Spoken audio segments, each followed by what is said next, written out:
All right, let's start looking at the different type of rare sat categories themselves now. Uncommon sats are part of the Rodimer Rarity Guide that's included in the Ordinals white paper. Outside of common sats, uncommons are the lowest level of rarity in the guide. However, as you're about to learn, they've got a heck of a lot going for them. Uncommon sats represent the first satoshi in a block of Bitcoin, no matter how much Bitcoin is included in that block's coin-based reward. These pink, aesthetically pleasing looking gems are highly sought after by collectors, investors, and creators alike. They are by far one of the most inscribed rare sats out there, no matter what type of NFT is created on top of them. Simply put, people love the idea of building non-fungible tokens or NFTs on Bitcoin using prime real estate. And when it comes to prime real estate on Bitcoin, that's where uncommon sats really hold value.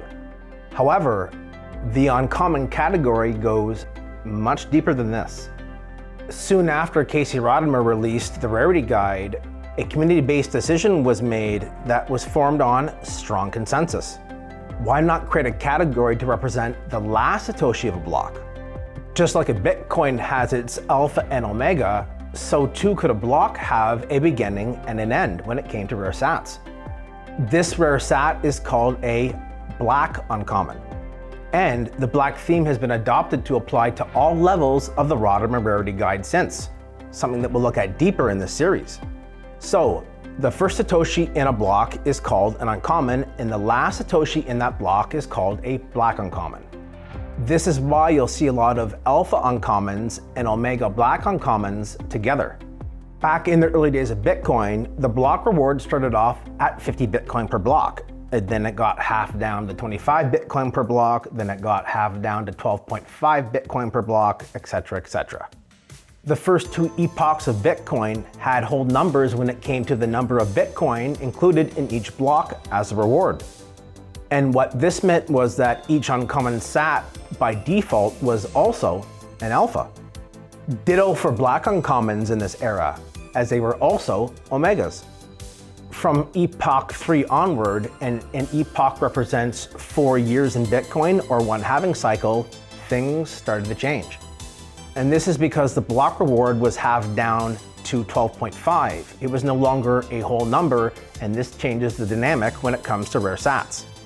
When it comes to tokenomics, the supply of uncommons and black uncommons basically follows Bitcoin's block reward schedule. For every block produced, a uncommon and black uncommon will be generated. For reference, we're around 873,000 Bitcoin blocks produced as of this recording. Thus, that's the amount of total black uncommons and uncommons that have been emitted by the protocol up until now, with a new block being created on Bitcoin roughly every 10 minutes.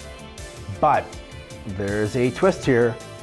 Since not all blocks of Bitcoin will include Bitcoin in it, and this is very far into the future, the total possible supply of uncommon and black uncommons is actually 6,929,999.